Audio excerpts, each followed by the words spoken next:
This decision regarding Zelda Breath of the Wild on the Switch 2 angers the community once again.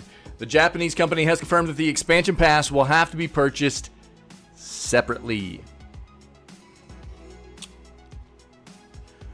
Breath of the Wild, Tears of the Kingdom are two of the games that will receive a Switch 2 edition, enhanced version with graphical and performance improvements, and in some cases new content.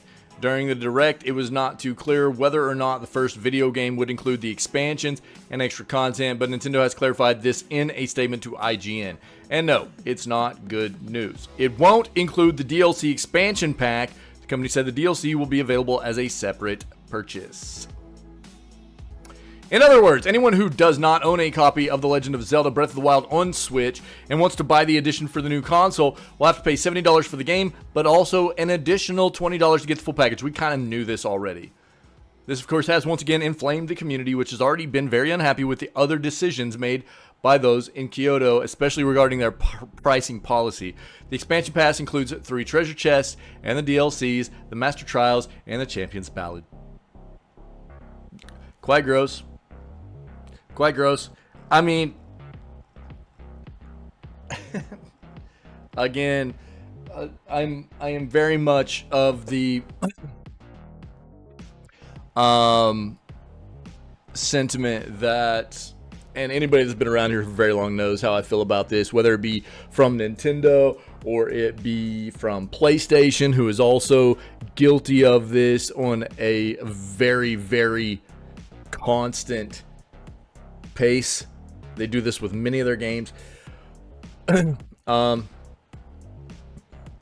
Whether it be something that is just being ported over with a few performance upgrades, or like PlayStation loves to do, remastering a game that is not old enough to really deserve a remaster, right?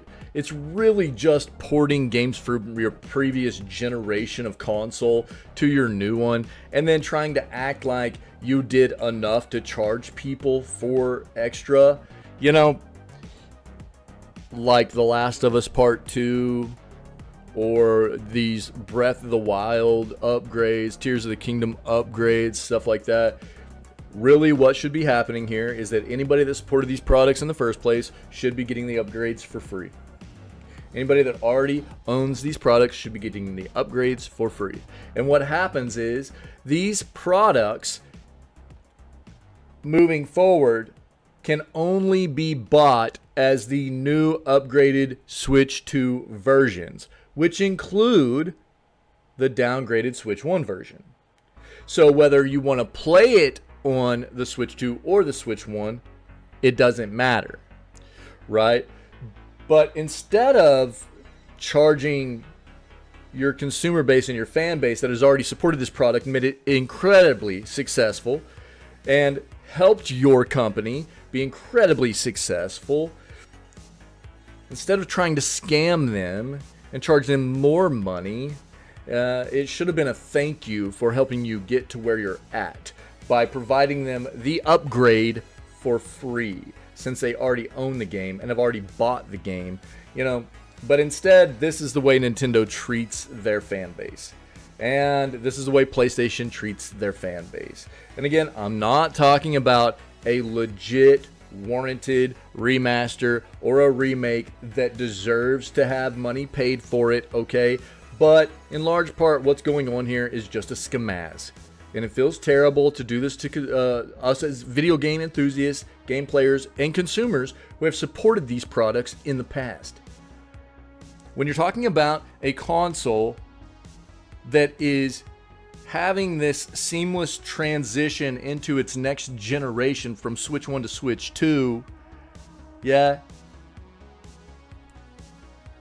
and they're giving these quality of life updates to a game like Breath of the Wild and Tears of the Kingdom that, let's be honest, for a genre like those games are, they are going to play much better. Not that they weren't incredible feats to be accomplished on the original Switch, but they're obviously going to play much better at a higher frame rate with better hardware, and that's why so many people emulated them on PC. but people are, you know, you're getting people to buy into your new hardware, and then you're trying to make them pay for an upgrade to the software they already bought that you're literally really only porting over with some quality of life performance improvements on the new hardware. Man, that is just so scummy. I think that all you really need to do is look at Nintendo and look at the fact that they're trying to charge people for software that teaches them about the new hardware, and that tells you everything you need to know about who Nintendo is now. They are trying to charge people to play a game that teaches them about their new Switch 2 hardware. That tells you everything you need to know about who Nintendo is now. Absolutely asinine. So ridiculous.